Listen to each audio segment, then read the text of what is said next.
Hello everyone, I'm Paul and today we're solving problem 3652, best time to buy and sell stock using strategy. This is a medium one that was fun to solve, so next I will show you my intuition, approach and efficient solution. We are given two integer arrays and an even integer k. The two arrays are prices and strategy. Each price is the price of a given stock on the ith day, and each strategy is the trading action on the ith day. If the strategy is -1, we buy 1 unit of the stock. If it's 1, we sell, and if it's 0, we hold.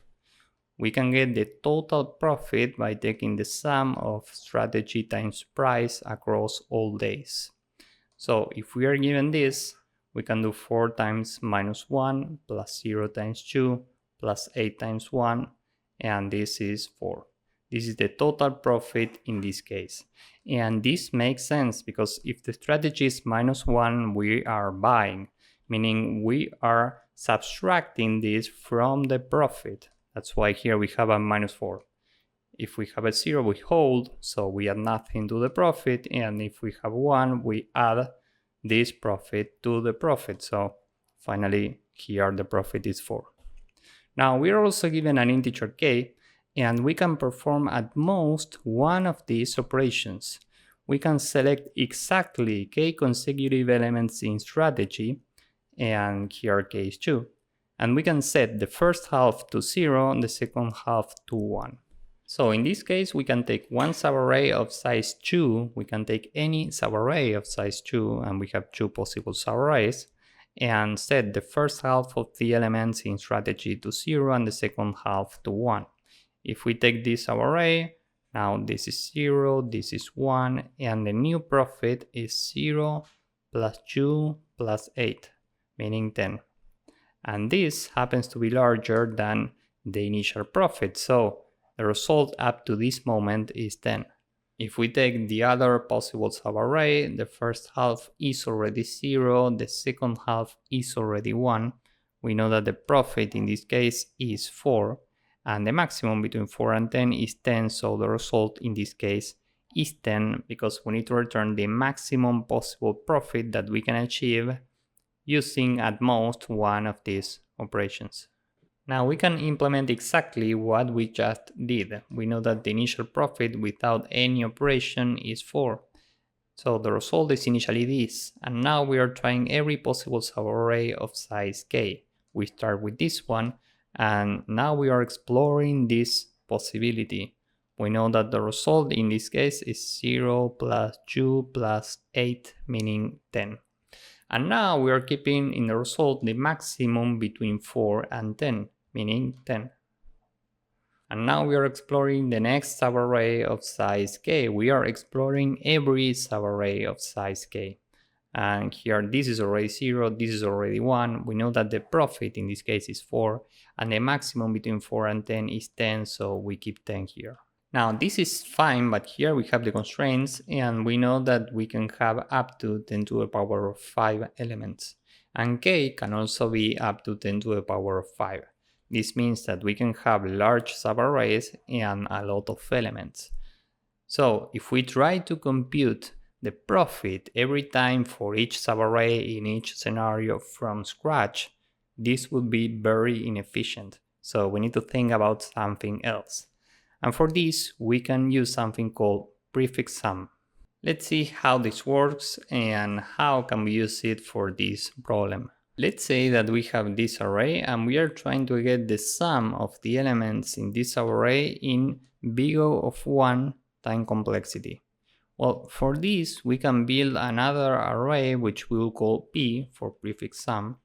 And here we are storing the accumulated sum up to every index. So first we are at index 0, and the accumulated sum is the current element plus 0, meaning 4. Next here we take the accumulated sum plus the current element, so this is 6, and here the result is 14.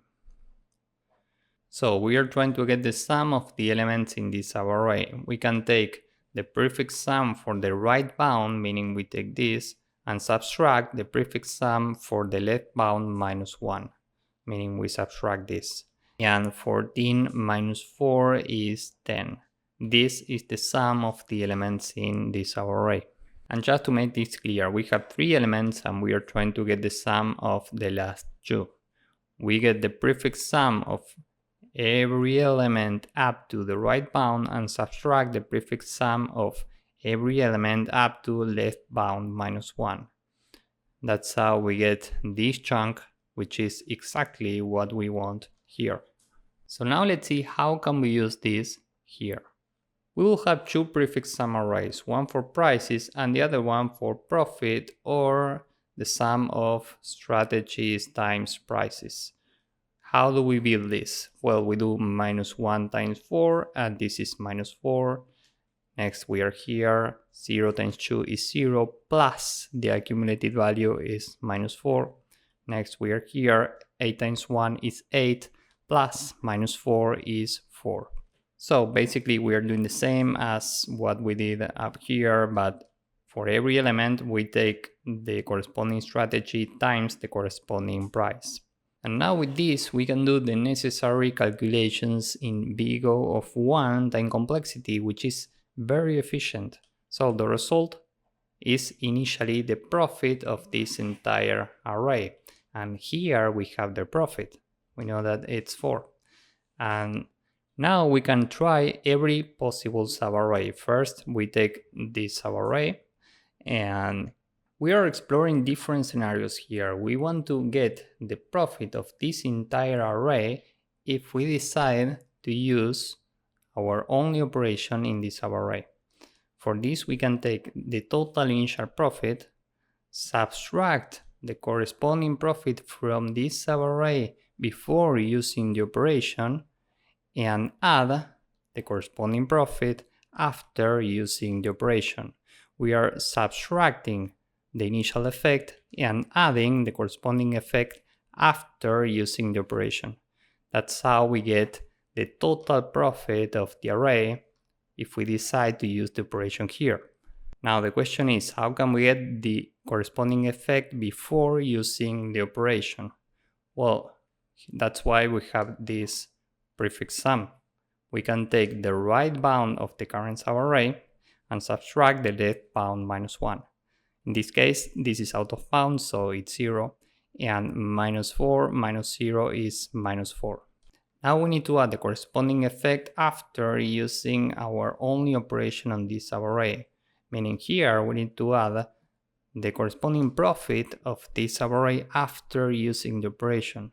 If we use the operation, now this is 0, this is 1, meaning we only care about the second half of prices, and now we need to get the prefix sum of this. We take the right bound and subtract the left bound minus 1, meaning we subtract this, and 6 minus 4 is 2.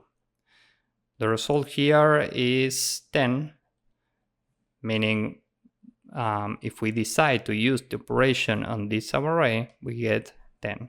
And the maximum between 4 and 10 is 10, so we replace this with 10. Now we are with this subarray and we can do exactly the same. We are trying to get the total profit of the entire array if we decide to use our only operation here. For this, we can take the initial profit of the array, subtract the corresponding effect of this array before the operation, meaning we need to subtract the profit as it is. And for this, we have this array, meaning we take the right bound and subtract the left bound minus 1. We do 4 minus minus 4, and this is 8. And now we need to add the corresponding profit after using the operation with this subarray. We go to this prefix sum prices and we take the right bound minus the left bound. And remember that we only care about half of the elements if we use the operation, because the first half has a strategy of 0. So the left bound minus 1 here is 6, and 14 minus 6 is 8. The result here is 4, and the maximum between 4 and 10 is 10, so we keep 10 in the result, and finally we return this. Time and space complexity for this approach is big O of n. Here we are iterating every possible array of size k, and we are also building these two prefix sum arrays. So with this in mind, let's go with the code. First, n is the length of prices, and we are building two prefix sum arrays, one for prices, which we are calling pp, and the other one for each strategy times price or profit, whatever you want to call it. For the first one, we have prices 0 times n initially, and for the second one, we take strategy 0 times prices 0 times n. Now we can iterate every index in range from 1 to n, and now we need to fill these two arrays. PPI is PPI minus 1 plus the current price, and PSI is PSI minus 1 plus the current strategy times prices I.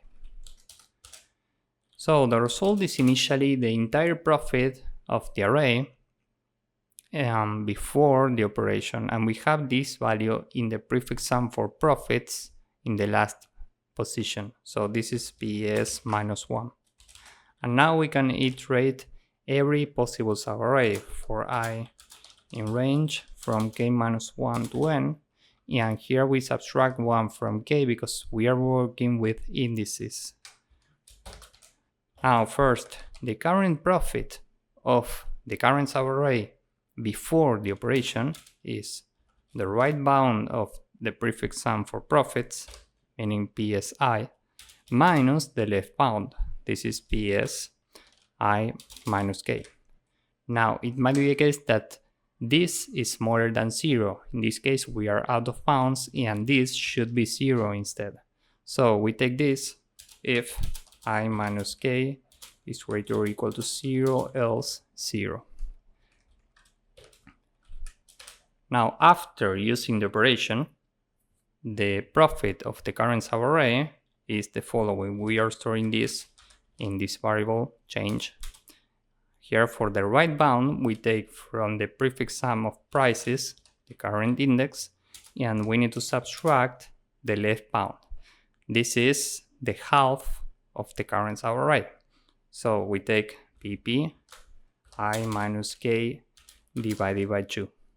And it might be the case that this is also smaller than 0.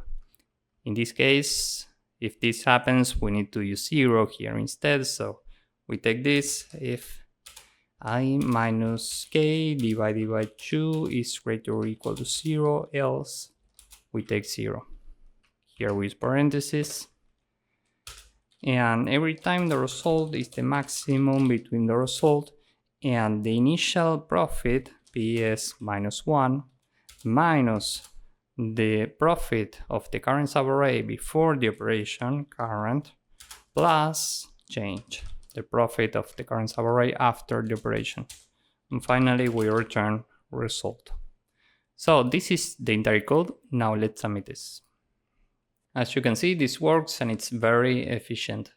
So this is it for this problem. If you found this useful, please drop a like, subscribe, and see you in the next one. Bye bye.